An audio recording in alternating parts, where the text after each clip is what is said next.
أعوذ بالله من الشيطان الرجيم. بسم الله الرحمن الرحيم. إنا نحن نزلنا عليك القرآن تنزيلا فاصبر لحكم ربك ولا تطع منهم آثما أو كفورا واذكر اسم ربك بكرة وأصيلا ومن الليل فاسجد له وسبحه ليلا طويلا إن هؤلاء يحبون العاجلة ويذرون وراءهم يوما ثقيلا نحن خلقناهم وشددنا أسرهم وإذا شئنا بدلنا أمثالهم تبديلا إن هذه تذكرة فمن شاء اتخذ إلى ربه سبيلا وما تشاءون إلا أن يشاء الله إن الله كان عليما حكيما يدخل من يشاء في رحمته والظالمين أعد لهم عذابا أليما صدق اللہ مولانا العظیم۔ پچھلی آیات کے اندر جنتی لوگوں کو جو انعامات دیے جائیں گے ان کا تذکرہ کیا گیا تھا۔ آخر کے اندر کیا فرمایا تھا؟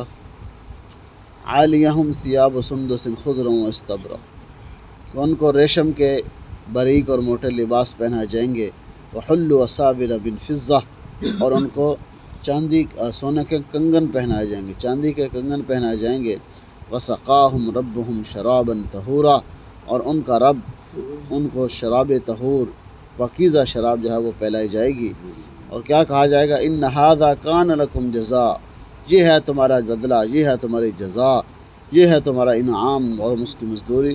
وکان سعیکم مشکورا، اور اللہ نے تمہاری کوشش کی، تمہاری کام کی نہ قدری نہیں کی بلکہ قدردانی کی ہے، وہ بہت زیادہ قدردانی کرنے والا ہے۔ اور یہاں سے فرمایا انا نحن نزلنا علیک القرآن تنزیلا، بے شک ہم نے ہی آپ کے اوپر قرآن کو نازل کیا ہے تنزیلا، تھوڑا تھوڑا کر کے، آہستہ آہستہ، یعنی جتنی ضرورت پڑتی رہی، یک بار کی قرآن اکٹھا نہیں اترا، بلکہ کبھی کچھ آیات، کبھی کچھ صورتیں، کبھی رکوع، جتنی یعنی ضرورت پڑتی، جتنے جس احکام کی ضرورت پڑتی، وہ آہستہ آہستہ قرآن نازل ہوتا گیا۔ فرمایا کہ فاصبر لحکم ربک، آپ اپنے رب کے حکم کے پابند رہیے، آپ اپنے رب کے حکم کی تعمیل کرتے رہیے اور اس کے کار بند رہیے، صبر کیجیے جو مشکلات آ جائیں اس پہ بھی۔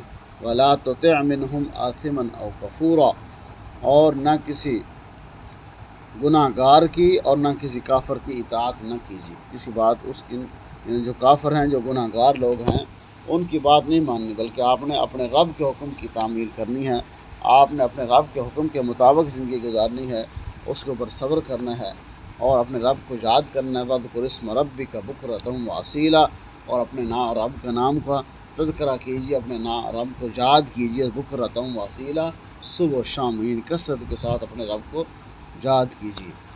وَمِنَ اللَّيْلِ فَاسْجُدْ لَهُ وَسَبِّحْهُ لَيْلًا طَوِيلًا، اور رات کے حصے میں بھی اس کے لیے سجدہ کیجیے، یعنی اٹھ کے رات کو بھی تہجد فرمایا کہ اس کو سجدہ کیجیے، اللہ کے سامنے جھک جائیے رات کو اٹھ کے، اور وَسَبِّحْهُ لَيْلًا طَوِيلًا، اور رات گئے تک اس کا ذکر کرتے رہیے، اس کی تسبیح بیان کرتے رہو، اس کی تقدیس بیان کرتے رہو، اس کی نعمتوں کا شکر ادا کرتے رہو۔ رات کو بھی اٹھ کے کیا کرو؟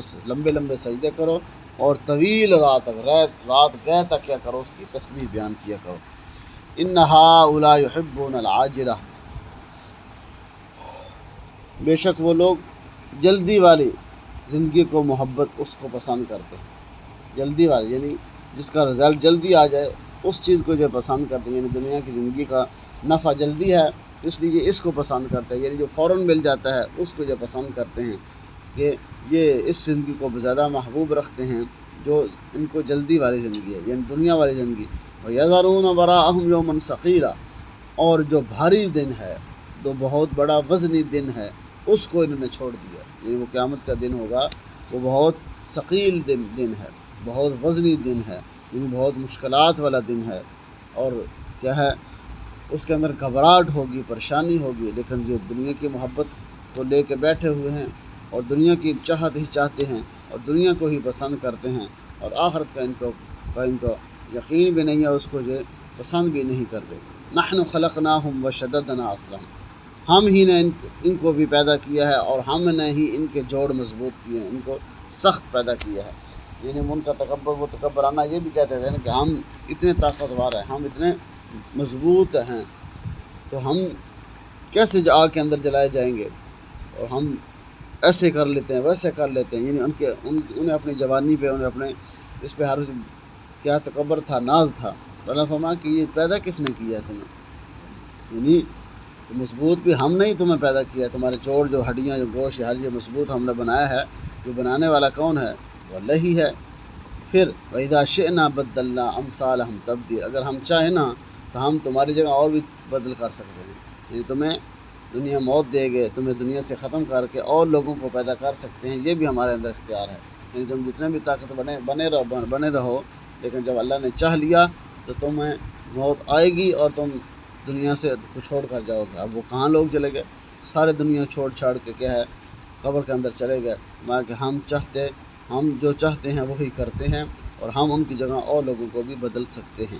ان هذه تذکرہ، پھر آخر کے اندر فرمایا کہ یہ نصیحت ہے تمہارے لیے۔ ان هذه تذکرہ، یہ بہت نصیحت ہے، اچھی باتیں تمہارے لیے ہیں۔ ومن شاء اتخذ الى ربه سبیلا، تم جو شخص یہ چاہتا ہے تو اپنے رب کی طرف راستہ بنا سکتا ہے، اپنے رب کی طرف رجوع کر سکتا ہے۔ کوئی بھی تمہیں روکنے والا ٹوکنے والا نہیں ہے کہ تم اس راستے پہ کیوں جا رہے ہو، کہ وہ اللہ کا راستہ تم چاہ، لیکن وما تشاءون الا ان یشاء اللہ، جاتا وہی ہے جس کو اللہ چاہتے ہیں۔ پھر وما تشاءون الا ان یشاء اللہ، یعنی ہوتا وہی ہے جو اللہ کی چاہت ہوتی ہے۔ وما تشاءون، جو انسان چاہتا ہی نہیں ہے اس کی طرف تو اللہ اس کو لے کے بھی نہیں جاتے، اور جو اس کی طلب کرتا ہے تو اللہ اس کو اس کی طرف لے کے بھی جاتے ہیں، سیدھا راستہ اس کو دکھاتے ہیں۔ وما تشاءون الا ان یشاء، تم وہی چاہو گے جو اللہ چاہے گا، تم وہی کر سکتے ہو جو اللہ چاہے وقت۔ ان اللہ کان علیما حکیما، بے شک وہ علم رکھنے والا حکمت والا ہے۔ وما یدخل من یشاء فی رحمتہ، وہ داخل کرے گا اپنی رحمت کے اندر جس کو چاہے گا، جس کو وہ پسند کرے گا، جس کو وہ چاہے گا اس کو اپنی رحمت کے اندر وہ کیا کرے گا؟ داخل کرے گا۔ والظالمین اعد لهم عذابا علیما، اور ظالم لوگوں کے لیے اعد لهم، ان کے لیے کیا ہے؟ دردناک عذاب، بہت زیادہ بڑا عذاب اللہ نے تیار کر کے رکھا ہوا ہے۔ داخل کون ہوں گے اللہ کی رحمت میں؟ جن کو اللہ چاہے گا، جو ایمان والے ہوں گے، جو اس کی مان کے چلنے والے ہوں گے، وہ تو اس کی رحمت کے اندر داخل کر دیے جائیں گے، لیکن باقی جو ظالم لوگ ہیں، جو ایمان نہیں لائے ہوں گے، ان کے لیے اللہ نے دردناک عذاب تیار کر کے